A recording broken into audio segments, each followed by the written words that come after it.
Hello, gentlemen and ladies, and you have arrived at the Knife Detector channel, where I show you knives from many different years, spanning several decades, and this one's no different. Occasionally I do buy some modern knives, but my heart is still with traditional vintage knives, and this is one I've had my eye on for a while. Not this particular one, but this style of knife. This is called a Marlin spike. More specifically, a Camillus 697 Marlin spike. And Tobias Gibson made a fantastic video on Marlin spike knives. He has some beautiful knives, and I've wanted one for a while, and I know this is primarily a sailor's knife or a seaman knife, but I don't do much sailing. As a matter of fact, I don't do any. I don't know how to swim, so I keep my butt out of the water most of the time. But damn it, if this isn't a beautiful knife or a style of knife. You know, you got this beautiful Marlin spike right here, and this is great for taking off knots. I learned from watching Tobias's channel that this right here is not only a lever, it is also a shackle key.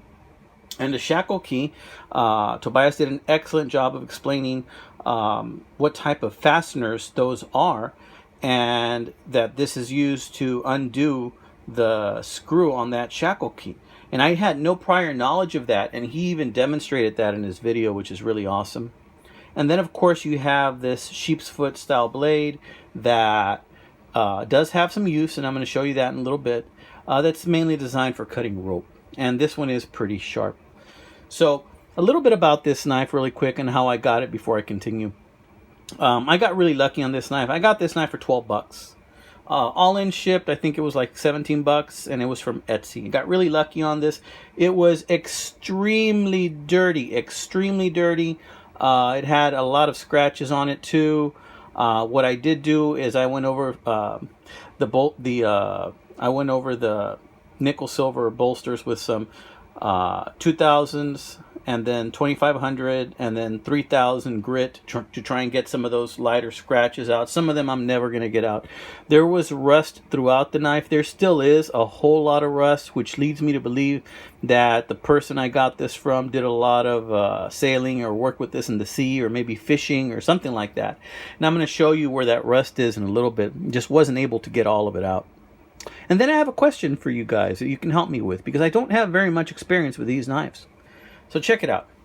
Let's first look at this Marlin spike. It's not bent, which I really like. It's pretty decent, and it comes to a decent point. It's not extremely sharp, but it's pretty good. I really like that. This shackle key isn't really bent either. As you can see here, there's some rust in there. I didn't give this like a very, very complete cleaning, because let's face it, this is never going to be a beauty queen. So it is going to be a used knife, and I'm going to probably use it some more after that. So I want to still let it be vintage and let it be in that used form, so that, you know, this knife has a lot of history, and whoever had it before me used it a lot. And just like we have wrinkles on our faces that indicate our lives and the trials and tribulations that we've had, you know, so do these scratches and scuffs on knives, I think. And they give it character. So for that reason, I tend not to do complete cleanings on knives. That, and I'm a little bit lazy. Okay, so let's see if this shackle key lever works. So right now it's locked in place. So the question I have for you guys is, how much play do these Marlin spikes have? Because this Marlin spike does have some play. I mean, it's locked firmly into place. It really is locked firmly into place. But it does have quite a bit of play, which doesn't bother me much for what I'm going to use it for. But this does work perfect. The spring on this is just fantastic. And check out the snap. It snaps closed. I mean, if that was a blade, that would cut a finger off. You know, it's really good. So I'm happy for that. Opens, snaps open. Pull back the shackle key, and it just snaps closed. Like that. So I think this is still a very good functional knife, but let me show you some of the problem areas here. This thing was put away wet a lot. You see that rust? It was far worse than that, guys. It was far worse than that. Now, I believe this model is called the 697 from Camillus. And I also believe that this knife may be from the late 60s or early 70s. Please correct me if I'm wrong. Tobias, if you're watching, please school me on that. I don't know a whole lot about these, but I think it might be from late 60s, early 70s by the way it looks. It's got this type of a Delrin handle on it, and it has some cracks here, but those cracks do not affect the handle or the knife at all. It looks like it's secure in place, and on those two pins right there. Those two pins have cracks, and these two pins have cracks. It seems like there's a crack on every pin there, see? So, as you can see, there is some rust in there. I did give it some cleaning, but it's not a complete cleaning. Let's close this and let's take a look at that sheep's foot. Now, that sheep's foot doesn't really snap open. You can hear a little bit, but not too bad.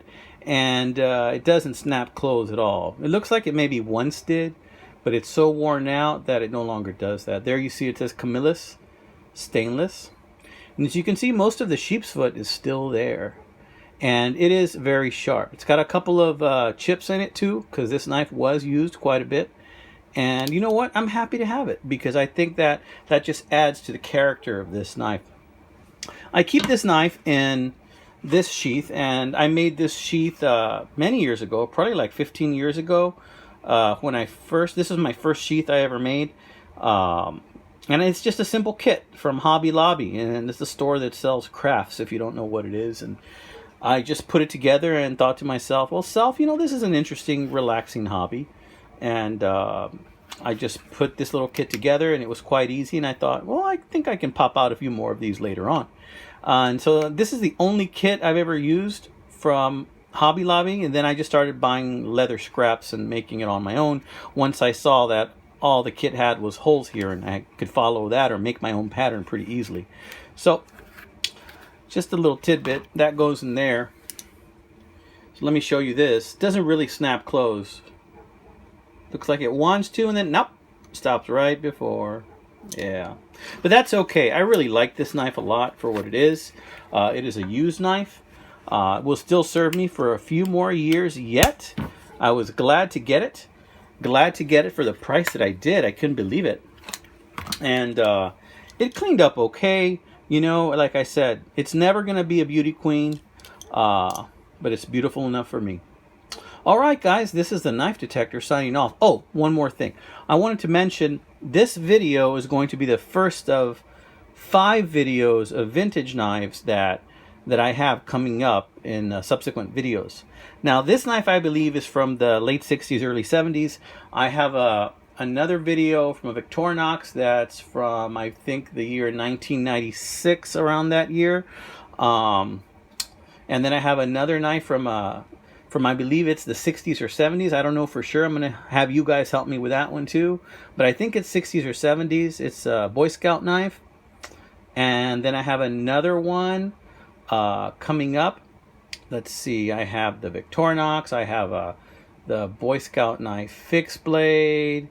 And I have a fish knife. And the fish knife is an Imperial. It's a good looking knife too. 2-blade fish knife I want to show you guys. And another one I can't think of right now. But after this one, I have about 4 more vintage knife videos in a row that are coming up for you guys. So if you like older knives and knives from maybe the 90s, I have one from the 40s. And then I have a couple from the 60s or 70s, I think. All right, guys, this is the Knife Detector signing off, saying I wish you well, God bless you, and keep your knives sharp and keep your wits even sharper.